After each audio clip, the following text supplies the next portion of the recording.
अस्सलामुअलैकुम तुहाडा अपना वीर मोहम्मद यार फतेहाना लहंदे पंजाब दी सकाफत दा करने अज व्लॉग शुरू। चल मिलने अपने तमाम वाइवर्स नाल।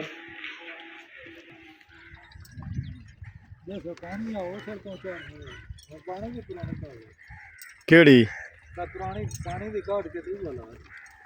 नंबरदार आपां 31 अगस्त नूं अपने दोवां पिंडां दे विच सलाबी रेला आया। नंबरदार ते चौकीदार हुण भी मौजूद ने। सलाबी रेले दे बारे कोई आपदा एस्टीमेट ला रहे ने, गरीब लोगों की इमदाद करवाऊ ने गौरमेंट ऑफ पाकिस्तान पंजाब कोलू। ते कुछ टीम अज आई भी है, कुछ मकान गिरे हुए लिख ले गए ने। ते पिछा उन्होंने अज 4 बजे मीटिंग आई चले गए ने ते सुबह फिर आना ही ने। पता नहीं यार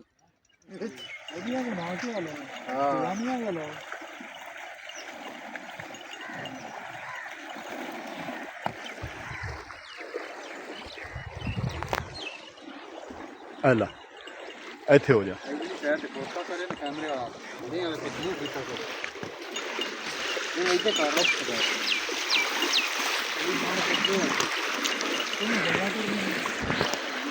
जी। इस टाइम मैं नंबरदार ते चौकीदार साहब जेडे साडे पिंड दे साडे मौजा दे सरदार साहब ने, नंबरदार साहब मौजूद ने मेरे को। नहर के किनारे से खड़े हाँ ते सलाबी रेला जेड़ा 31 अगस्त नूं आया, सारी जगह से पानी पानी आ।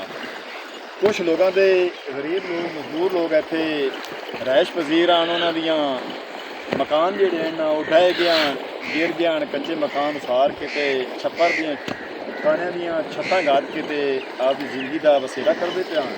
ते अज एक टीम आई है साडे गाँव दे विच नंबरदार की मौजूदगी दे विच ते कुछ लिख पढ़ कर गए ने सलाबी रेले के बारे, लेकिन ना होने के बराबर को 4-5 मकान जोड़े डटे हुए हैं वो लिखे ही ने। तो कि सानू पिछू फोन आ गया है, असी वापस जा रहे हैं, सानू 4 बजे मीटिंग है जोड़ा ना कौंसल दफ्तर के। बाकी दी साड़ियाँ जिहड़ियां फसलां तबाह हुई हैं जिमीदार गिरावां दियां वो भी लिखण वालियां ने।